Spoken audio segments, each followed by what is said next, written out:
AIDS Council says HIV/AIDS problem getting worse. City village clinics struggling to get registered. And rehabilitating prisoners through sports.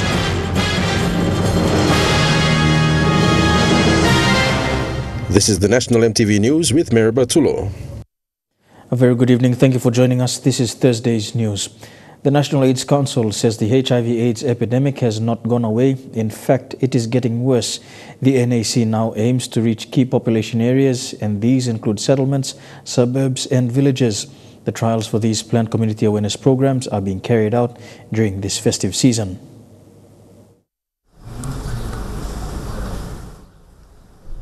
The National AIDS Council has reported that they managed to bring down the statistic of the HIV/AIDS epidemic in the country to 0.3% 3 years ago. However, they have seen resurgence in the last 2 years. The hotspot areas are all highlands provinces, NCD and Morobe province. There is another picture that we are seeing. That is in the subpopulation, like in the most at risk, like men having sex with men, MSM, female sex workers, transgenders, young people who are engaged in high-risk areas or activities. Ms. Bounder reported that HIV prevalence is 5 to 10 times higher than the general population. So NAC now sees the need to reach out to more people with HIV awareness. NAC, now in partnership with the Department of Health and other stakeholders, is now working to reach out to people living in settlements, suburbs, and villages. The normal way of doing business is not working at all. So we need to go outside of the box to look for positive ones that are not enrolled into the testing and treatment, and also we need to reach out for more people to do HIV awareness. There are also risks involved when carrying out these programs and activities. So the NAC management has selected several hotspots for trial run. 6 provinces were selected for this festive season, so the NAC can see how they can partner with the communities in the future, depending on funding availability. Michelle Awamoromoro, National EMTV News. Apart from the ongoing medicine shortage, the Poreporena Laurabada Clinic in Hanobada village is still struggling to get registered in order to receive benefits from the health department. Meanwhile, the volunteer nurses are doing house-to-house visits to TB patients in the village during the festive season. The staffs of the Poreporena Laurabada Clinic are still struggling to get their clinic registered in order to receive health benefits. According to the sister in charge, Sister Hilda Boga, since the clinic's establishment last year, they have not registered with the health department due to lack of funds. This has made it difficult for them to refer their patients to Port Moresby General Hospital as they do not have a recognized doctor. Given that, some of their patients referred to Port Moresby General Hospital are usually sent away. Sister Boga said what they usually do is refer their patients to clinics like the Koki Salvation Army Clinic, and from there they can be referred to POMGen. Because sometimes our referral go to hospital, they knock us back because this clinic is not registered. Meanwhile, Sister Boga, who is also a TB volunteer nurse, has been doing house-to-house rounds for the TB patients in the village. She said they cannot treat the TB patients in the clinic, so she visits them at their houses and treats them. Senior HIV counselor Sister Momoru now said they refer their TB patients to the clinic at Lost Road. However, since it is closed for the festive season, they are treating the patients at home. At the moment we are getting it from Lost Road, and these supplies are only for the registered TB patients. Sister Momoru said they are working closely with the PNG Family Health Association and the village councillor to get the clinic registered sooner. Patricia Keamo, National EMTV News. The people from the 9 Mile area of the nation's capital are asking their local member of parliament and the NCD governor to build a proper marketplace for them. They said for years they have been selling their produce on the roadside and it is not safe for them. For many years, after the old 9 Mile market was demolished for road construction, the people of 9 Mile have been using this side of the road to sell their produce, and they have always become victims of police brutality, drunkards and petty criminals. Betty Kip, a mother of one who has been selling cooked food in that place for over 8 months, said they become victims just because they want to earn something for their family.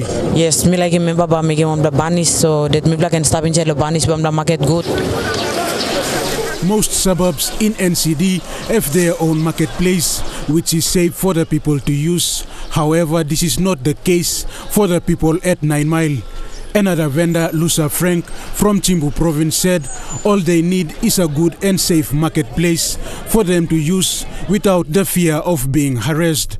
Mibla market osan black again again pass fel all picking any blow mibla na mibla star. So it's like in life no good la so you plan si one plan mibla siran good na market.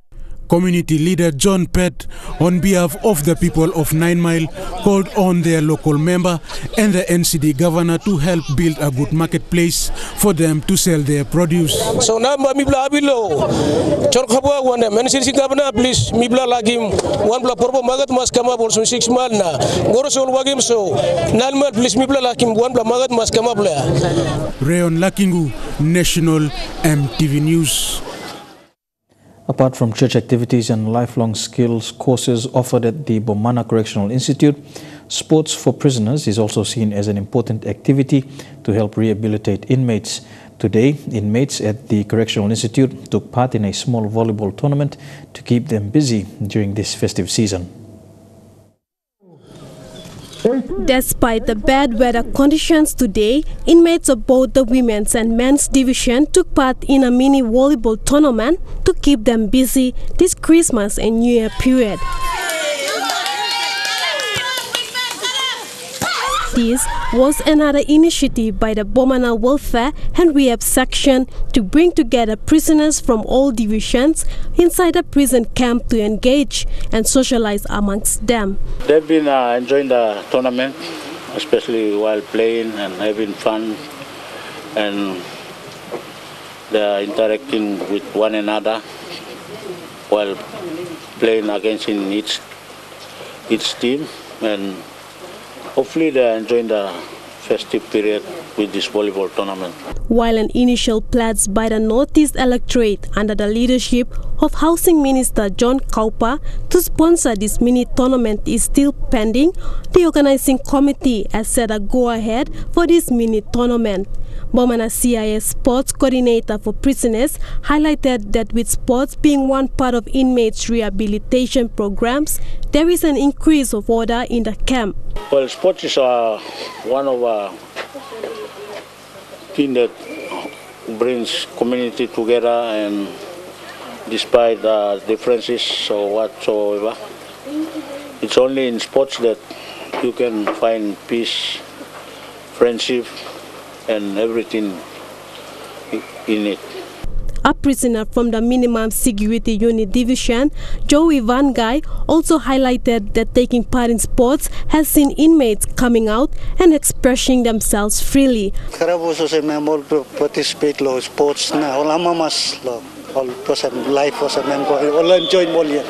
Amanda Rimur, National EMTV News. Here with Thursday's news, we'll have more after these messages. Don't go away.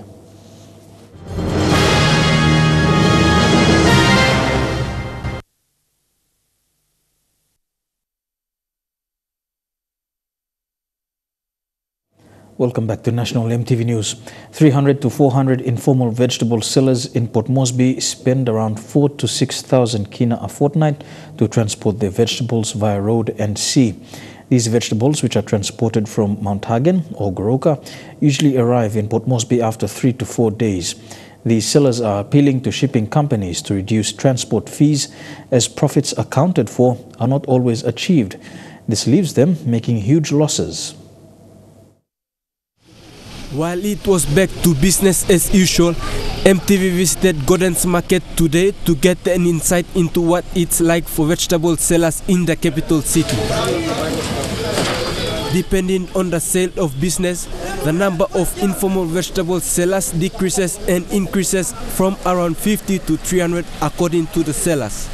These sellers selling sweet potatoes, carrots, cabbages and pineapples face challenges week in, week out.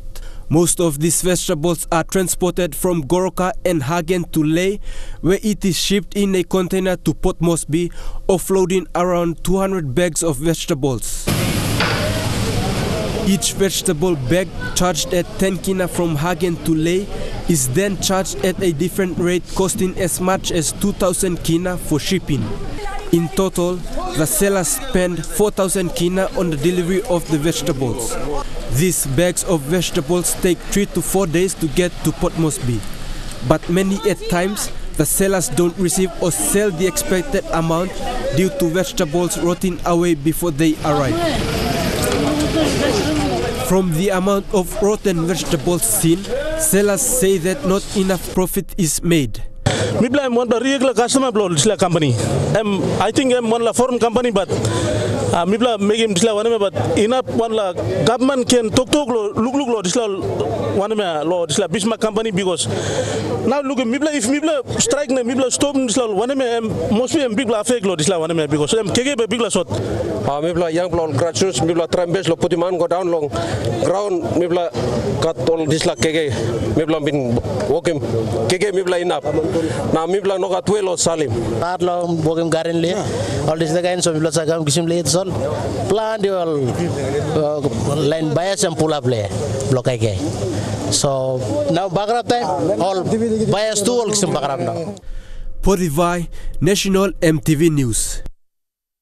Turning overseas now, one of Britain's most famous holy sites has a mystery on its hands and it wants your help to try and solve it. A prized altar cloth at St. Paul's Cathedral was embroidered by injured World War I soldiers.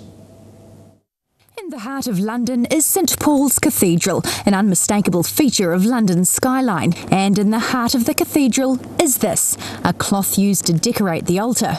And at the heart of that is a mystery involving Kiwi soldiers. It's in the commemorative book, which lists the embroiderers. On the page for the New Zealand hospital, there are just 8 thin lines and no names. The Commonwealth panel is this panel at the far end.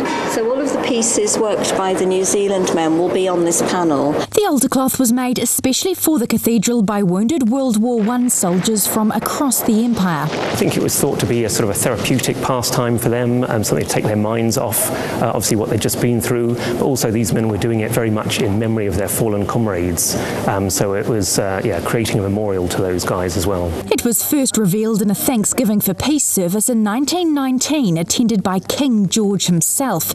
It was used regularly until the altar was destroyed during World War II, and a different sized altar was built. It spent 70 years in storage until the centenary commemorations brought it back on display, but also revealing gaps in its history. Accompanying the masterpiece is a book recording the names of those who made it, but the New Zealand page is blank. There are 8 lines, but they were never filled in. It's believed the man who organised the Kiwi soldiers' contributions may have died before he could pass on the names, which has sent the chief researcher's mind into a spin. I always thought that someday I would actually come across them and that everything would just fall into place, and it's only now that I've done a lot of research in the other areas that this part is still outstanding, and the frustration feels even greater now. And this is where you come in. St. Paul's Cathedral is wanting to hear from anyone who may have a relative that fought in World War I that talked about doing embroidery, to see whether they might be one of the missing names on this page. At the moment there's that gap, and we have the book, and they'll always be together and they will always be used in the cathedral, so we really just want that so that we have the whole complete picture. And stitched together their missing threads of history. Scientists in the UK have created a 3D digital model of a cancer. The tumor sample taken from a patient can be studied using virtual reality. Researchers hope it will provide new insights into how cancers spread. Is 21st century pathology. On the conveyor belt is a wafer-thin slice taken from a human tumour. Multiple slices, each just 1 cell thick, are analysed to reveal all the characteristics of the cancer. Then the sample is reassembled digitally so it can be studied using virtual reality. We're on the bleeding edge of nearly every technology that... Greg Hannon, Director of Cancer Research UK's Cambridge Institute, showed me round his virtual lab, where we are transformed into avatars. This giant multicoloured cloud of bubbles is the virtual tumour. The tissue sample it came from was the size of a pinhead. The purpose of our Grand Challenge project is to understand how each of these cell types influences each other. What messages do they send to each other, and how does that influence their behavior? This shows how the incredible diversity of cancer cell types interact in order to evade the body's defences.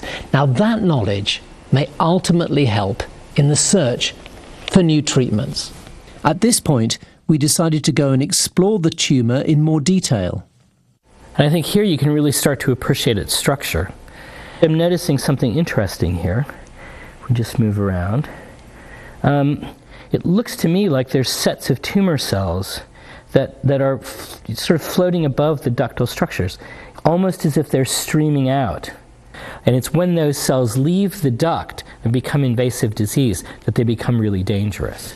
So here, are you capturing potentially the moment when this cancer begins to spread? Yeah, and I think that's what's really remarkable here, because I think unless we were looking at the tumor in this detail, in this resolution, at this many cells and in 3 dimensions, we could never find such an event. If we understand how P53 works, we can... Researchers at the Crick Institute in London say the virtual tumour will help explain how cancers interact with healthy cells and eventually spread. It's a huge step forward. It's so much more dynamic and real than what we've been able to do in the past by looking at the very static analyses of, what's happening in essentially 2 dimensions. This virtual pathology lab can be accessed by researchers anywhere in the world, helping scientists share knowledge in the fight against cancer. A Sydney mother is in a critical condition in hospital after her stepson allegedly shot her in the head with a nail gun. He's been charged with attempted murder and appeared in court earlier today. The street where his son allegedly tried to kill his wife, Vikash Narayan sits sobbing in shock. 50-year-old Ragni is on her way to hospital after her stepson Akash allegedly shot her in the head with a nail gun. It was a bang, a really loud bang, and then I heard screaming. She was laying down. She was not moving. She was hit in the head 3 times. The violence played out in front of Vikash as well as neighbours after a long day of Christmas celebrations. There was people around and screaming and screaming. It is a terrible thing to happen at this time of the year. Police say the pair began arguing outside their Bonnyrigg Heights home around 10:30. I think she tried to get in the car and then go. I think he tried to pull her out. It's alleged the 20-year-old apprentice builder went to his car and grabbed the weapon. He's then accused of firing it at close range before running off. Mrs. Narayan was brought here to Liverpool Hospital and underwent emergency surgery overnight. Doctors say if she survives, she will be left with a serious brain injury. Here with the news this Thursday, we'll continue with stories making headlines overseas when we return.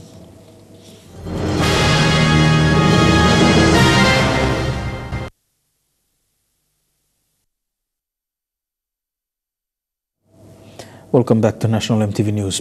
Just days after President Donald Trump announced he is pulling US troops from Syria, there is a major military buildup around the northern city of Manbij. Syrian government troops backed by Russia are eyeing that city, and so is Turkey, along with rebels who support the country. There has been movement on the ground in Syria after the U.S.'s decision announcing that they would be withdrawing their some 2,000 troops from the battlefield of Syria in that strategic town of Manbij. We have been seeing regime forces, Syrian regime forces, as well as their Russian backers, reinforcing positions that they had in a little town on the outskirts of Manbij called Arima. Some 40 trucks were seen going into that area, carrying military personnel as well as military equipment. At the same time, you have Turkey's proxies on the ground, the Free Syrian Army, amassing on the border with Manbij in the Turkish-controlled part of Syria, basically looking like they're getting ready to go into Manbij. The complicating factor in all of this is that Manbij is, of course, controlled by the Kurds. They are backed by the U.S. While they have said that they are going to be pulling their troops, there still is U.S. personnel on the ground in Manbij as well. But we're seeing a lot of movement now in the heels of this decision by the U.S. to pull its troops out. The question, of course, now is what happens to the fight against ISIS, because those 2,000 or so U.S. troops were there on the ground in an effort to beat back ISIS. Now, they have lost a lot of their territory, but there are still remaining pockets in Syria that's down along the Syrian-Iraqi border. With the U.S.'s decision to pull out, Turkey has vowed that they are going to be taking a much more active role in the fight against ISIS. But Turkey's main priority has always been the presence of those Kurdish fighters. Turkey views them as an extension of what they categorize as a terrorist group here at home. And they have been threatening over the last couple of weeks, saying that they are ready to expel those Kurdish fighters away from their borders. But now the scope of Turkey's operation has grown. They're saying that they're going to be going after the remnants of ISIS to ensure that there is an enduring defeat of the ISIS group.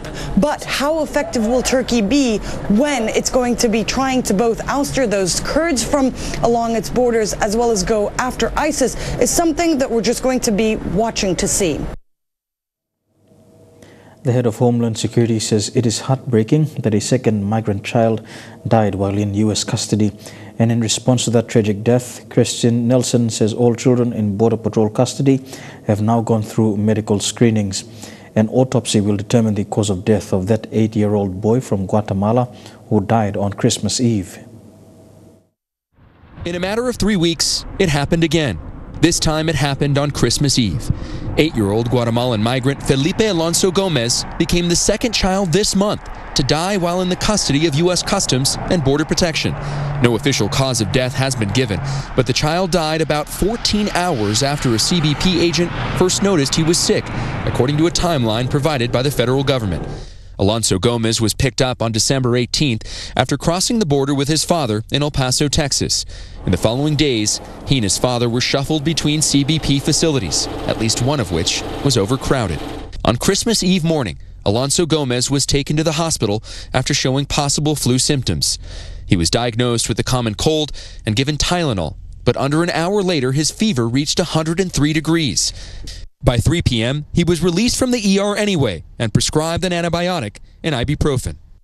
Around 10 p.m., the child was so lethargic and nauseous, he was taken back to the hospital. Alonso Gomez lost consciousness on the way to the hospital and was pronounced dead shortly before midnight.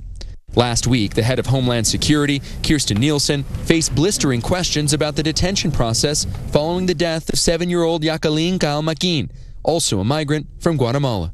How many children 17 years old or younger have died in DHS, ICE, or CBP custody since you took office? I will get back to you on that figure. What I can tell you is that we have saved 4,200 migrants who are at distress due to their approximately how many have died? I understand your question, sir. I will get back to you. The intense scrutiny surrounding the deaths of 2 children in CBP custody this month is forcing changes at CBP, which has said it is beefing up its medical screenings with a focus on migrant children under 10 years old. Others questioning the effectiveness of President Trump's much-touted wall from stopping migrants from crossing the border. I want to point out that Felipe and his father were apprehended in the El Paso sector, where a wall already exists. And this tragedy should be a wake-up call to folks who believe that mythology about walls. They just do not work. Russia says it will soon deploy a next-generation missile that flies so fast nothing can stop it. The hypersonic system is just one of several revolutionary weapons unveiled by the Kremlin last March. Locked and loaded, Russia says it's ready to deploy an advanced weapon of war.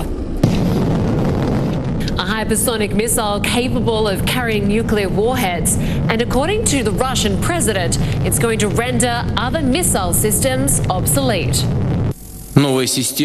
The new avant-garde missile system is invincible against today's and future air and missile defense systems of the potential enemy.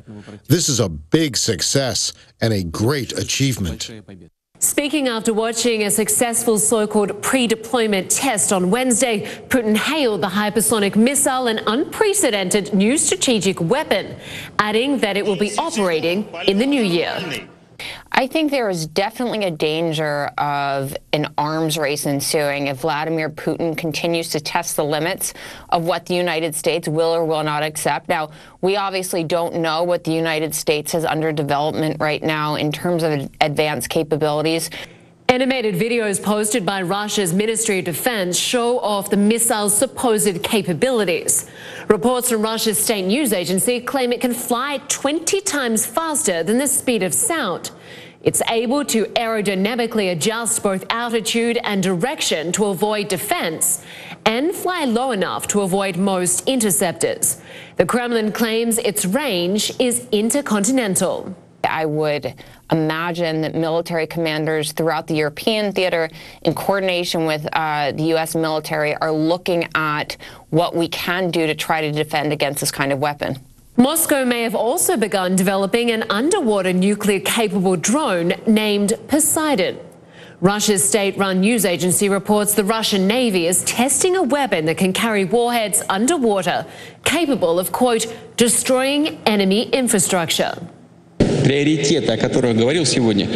Putin had unveiled the Avangard and the Poseidon in March as part of an arsenal of new weapons he called invincible. His speech included videos depicting warheads aimed at the U.S. state of Florida, where U.S. President Trump often stays at his Mar-a-Lago resort. The truth of the matter is, Vladimir Putin does not need a hypersonic missile to attack the United States. He's quite effectively attacking the U.S. right now using information warriors, which are a lot cheaper. That's why I think that this was to show a domestic image of strength. Putin heralded Wednesday's successful missile test as not only a success, but a New Year's gift to the nation. Imagine traveling to Australia on a plane that doesn't require fuel or even a pilot. Well, Boeing reckons this could be a reality sooner than you think. The future has arrived. Already people have their morning coffee delivered by drone. But what about bigger, much heavier cargo, or even people? That people around the world value time to a greater degree, and that infrastructure requirements are pushing people to think about new ways of transportation. Those new ways of transport are critical. Growing populations, more cars, more people travelling means getting from A to B takes longer than ever. But Boeing has two branch companies, Horizon X and Next, that are dedicated to changing that. We think that people have the option to take transportation on the ground, but also have an airborne element. Boeing Next's created a prototype unmanned electric aircraft big enough to carry heavy cargo, which will be fully operational within the next 5 years. Not only will it change the way goods are transported by significantly reducing delivery times and emissions, the technology is already proving to be a lifesaver in the US and Switzerland, where it's being used to deliver urgent blood samples to labs. Technology is advancing, making it more realistic that these solutions would be deployed and that people would feel comfortable taking them all over the world. So what about unmanned electric air transport for humans? Air New Zealand's announced plans to create the world's first electric air taxis, and in Norway they're already testing two-seater electric aircraft. Now Boeing next wants to take that a step further, with passenger planes able to travel regional and perhaps trans-Tasman distances by the mid-2020s. I think it really addresses some of the challenges that people have in their daily lives and commutes, and it makes it an exciting option for people. Now it's just a race to see who can get the technology off the ground first. You're watching National EMTV News. We go for a break. When we come back, some sporting updates in Trukai Sports. Don't go away.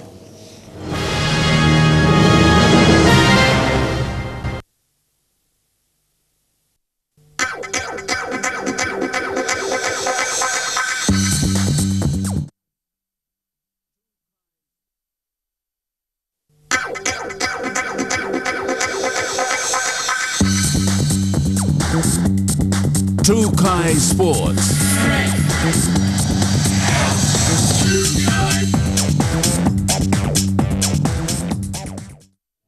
Welcome to Trukai Sports. The ATS community in Port Moresby is happy to have a peaceful festive season this year.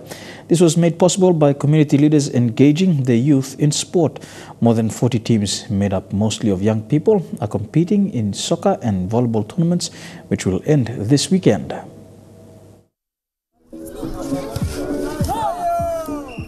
The festive season is celebrated in different ways, and most times young people are expected to cause chaos and problems while under the influence of alcohol. These incidents are most common in settlements. To avoid these situations, the leaders of the ATS community in Port Moresby are engaging youths in sports during this festive season. More than 20 teams have been participating in a soccer tournament that kicked off last month.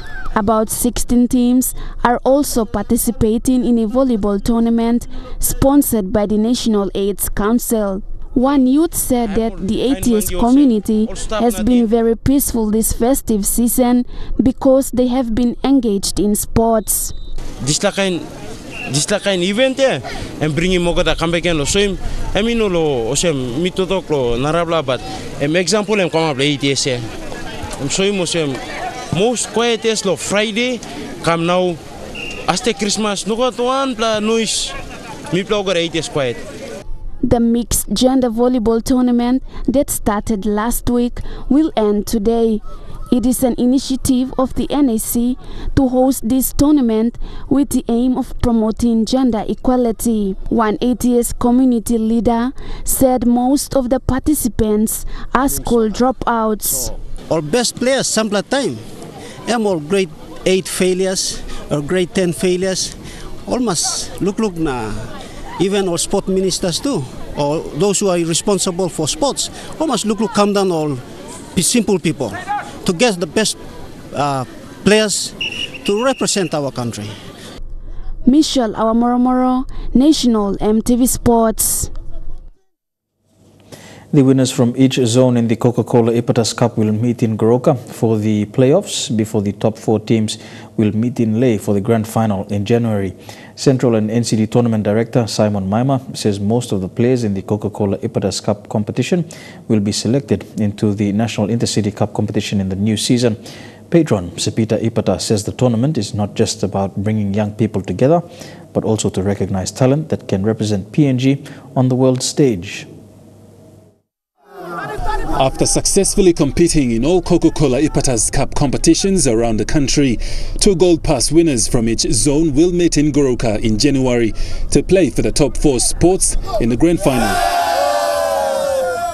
Tournament Director of NCD and Central Simon Maima says the top 4 teams will meet in Leh for the Coca-Cola Ipatas Cup grand final. All the winners meet in where the tournament executives will plan for them, which actually happens in Goroka. So we will notify the teams that got the passes, they'll fly over and the big challenge, and the final 4 will go down to Leh for the grand finals.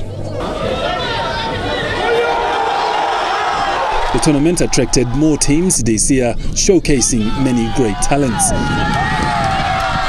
We got a lot of hidden raw talents that have been displayed for the last weekend and until now. So who knows? We got scouts popping in, popping out, so we might have most of them recruited.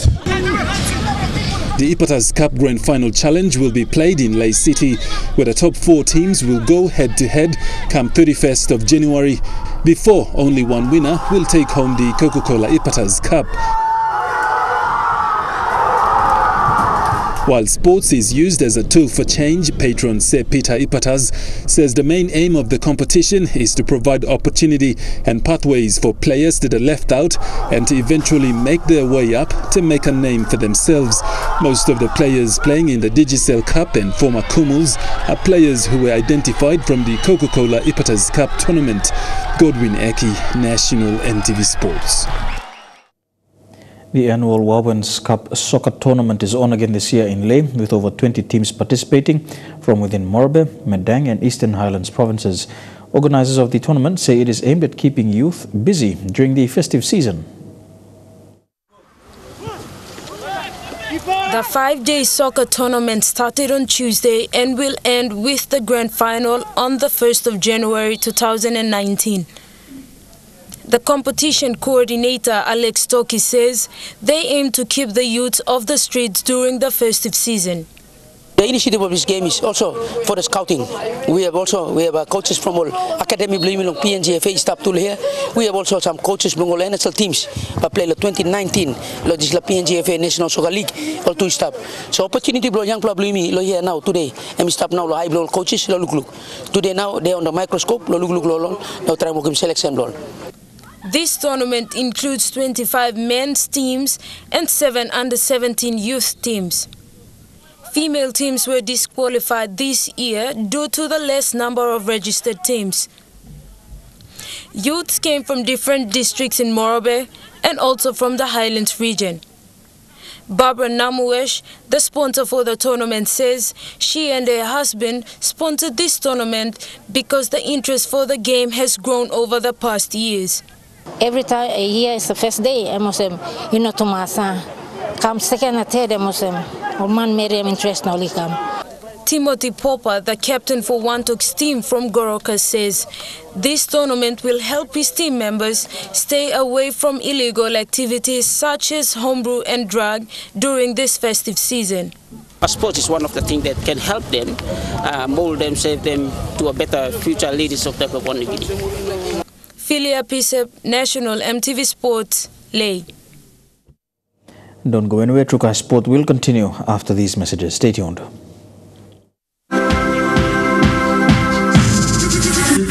True Kai Sports. Welcome back to True Kai Sports. To cricket abroad now, the New Zealand Black Caps are leading by 305 at the start of the second day of the deciding cricket test match against Sri Lanka. Southie's first day heroics rescued the Black Caps, but today there would be a new hero. Here's Bolt's in the action, and who takes it? None other than Tim Southee. Southie's long-time bowling partner Trent Bolt into the wickets and loving it.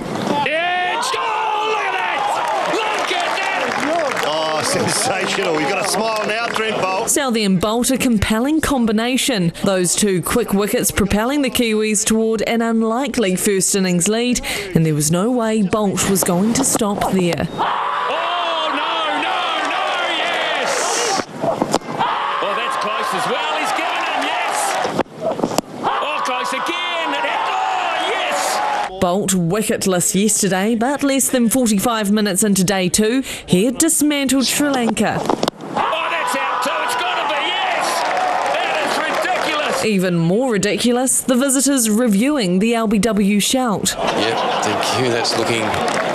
Yep. Bolt had Sri Lanka plunge from 94 for 4 to 104 all out. His 6 wickets in just 15 deliveries, test match best figures of 6 for 30. Probably didn't see it going that way, I suppose, but yeah, nice to get a little bit of reward there and obviously let the lads get the pads back on. So, no, good position, but still a lot of hard work to be done today. 74 runs, a huge deficit for the visitors, made even tougher by Tom Latham and Jeet Raval. Raval picking up his first half-century of the year, while Sri Lanka made hard work of getting back into the match. Will it land safely? Yes, it will after it's gone through the hands. Missed opportunities helping the openers bring up a 100-stand partnership until finally the visitors got one right. edge? Is there a little edge? There is. Latham and Kane Williamson grinding down the opposition, with the Cantabrian also getting a half-century. And Tom Latham brings up Test half-century number 16. But the captain was snapped up just short of his 50. The Black Caps now closing in on a 300-run lead. And that wraps up True Kais Sports for this evening. We go for a break. When we come back, the weather details for the next 24 hours.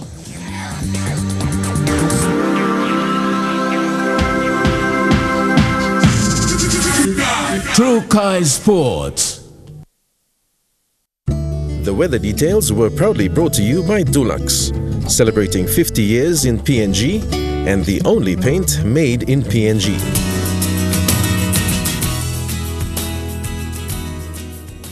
A look at the weather forecast for the next 24 hours in the New Guinea Islands region. Some showers expected in Loranga, a shower or two as well in Kavieng, Kokopo, Rabaul, Kimbe and Buka.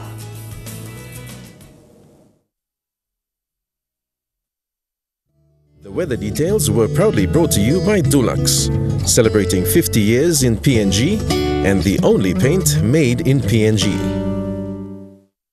And that's the news, sport and weather for today, Thursday, the 27th of December 2018. On behalf of the entire EMTV News team right around the country, pleasant viewing. Good night.